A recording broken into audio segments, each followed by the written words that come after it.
July 19th, 2014 was the year I was ordained. I had been delayed a year before my diaconate, so it was a time filled with a lot of hope and something that looks like victory, because it's almost like, yeah, the naysayers have been silenced. But for me, it was more of a journey of self-discovery, because up until that time, life had seemed like a smooth sail, and then suddenly everything stopped. And then it picked up again with my diaconate, and then eventually my priesthood ordination, my priestly ordination. So I was on top of the world. I felt like I had won something, and I had gotten to some level of achievement in my life. I am now a Catholic priest.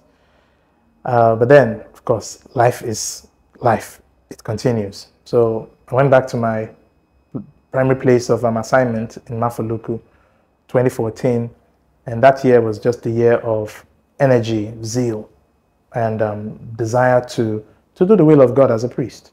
Then came 2015.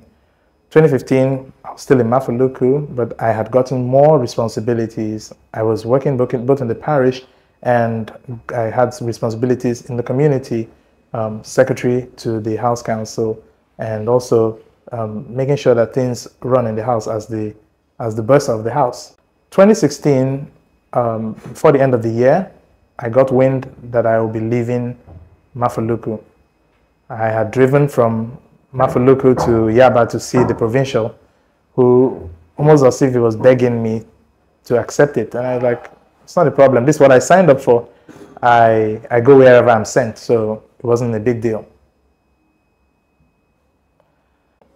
2017, now I'm in Ekeadolo, and I'm meeting new people, experiencing a new culture, understanding a new way of life, and receiving a lot of time to think, because our activities there were very, very minimal. But then it also opened up a creative side for me too. Started doing more of for life, what do you call them now? I started doing a lot of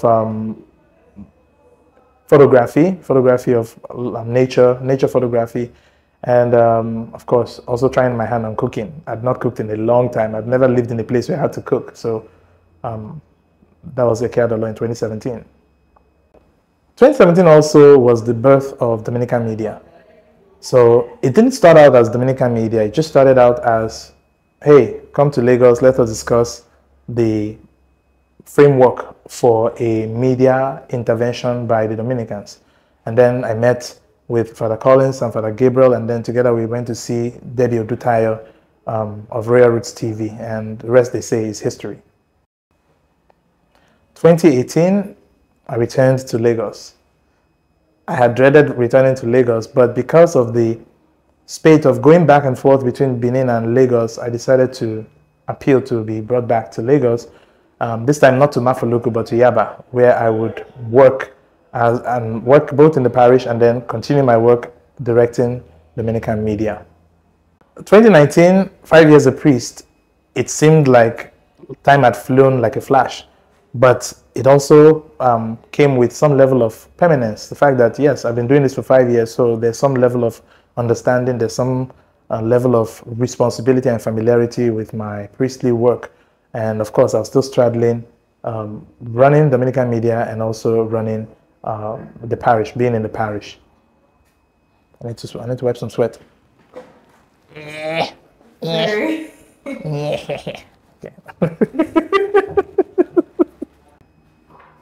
2020, wow, COVID year. 2 major losses in my life. A very strong benefactor, Mrs. Avon, passed that year. And I thought that was the worst that could happen, because she was very, very supportive. Not only did she give me her own personal resources to make sure that my shoots keep going, the CFF shoots keep going, but that she would be at every recording just to see what we do. And then she would also appeal to family and friends to support Dominican Media. Once she called me and said, Father, I gave your number to somebody in Canada. Expect the person to call you and send something to Dominican Media. And then she died in 2020. May God rest her soul. That year too, in October, my mom passed. It was very, very tough. Very, very tough.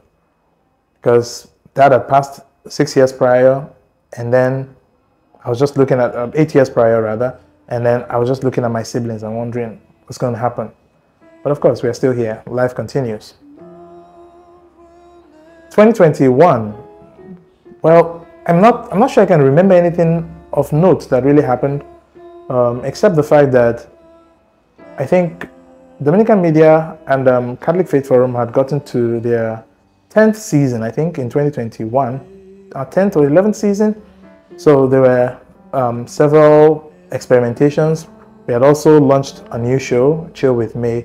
So things were beginning to take shape.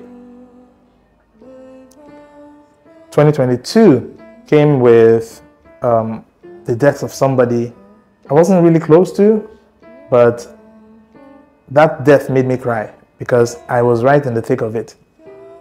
Emmanuel Ozezi passed when we went to Takwa on Ash Wednesday. Thursday of Ash Wednesday, we came back and he just slumped at the jetty. And it was a roller coaster of emotions, trying to get him to the hospital and then finally depositing him at the morgue. I just kept crying without any restraints. So lesson from that particular incident is never say never. Never say something will never happen again. Because that was like God telling me, keep the door open for possibilities. Because death will come, sorrow will come, pain will come, and you should be able to still feel like something has happened. 2023. So, yeah, there's been major shift in the way Dominican media is structured. The studio is working almost full swing. We're beginning to get more people engage our services on other fronts beyond just our own production. And Catholic Faith Forum is wearing a new look with new sets of presenters, both for Catholic Faith Forum itself and then for Know Your Faith. And then we have a new segment, Saint of the Week. So to a great extent, my activities at Dominican Media has a way of actually helping me to document time. So I'm really grateful for that. One lesson I think I've learned so far that I'm still also trying to keep going is the fact that I don't want to stop feeling pain, because there's a way in which pain can harden you. And I've had my own fair share of pain, of disappointments, of people not living up to what they say or who they claim to be. But somehow you just accept the fact that people are human, accept them as they are, love them, be patient with them, pray for them, and it'll come back to you. But then the story continues. Encore.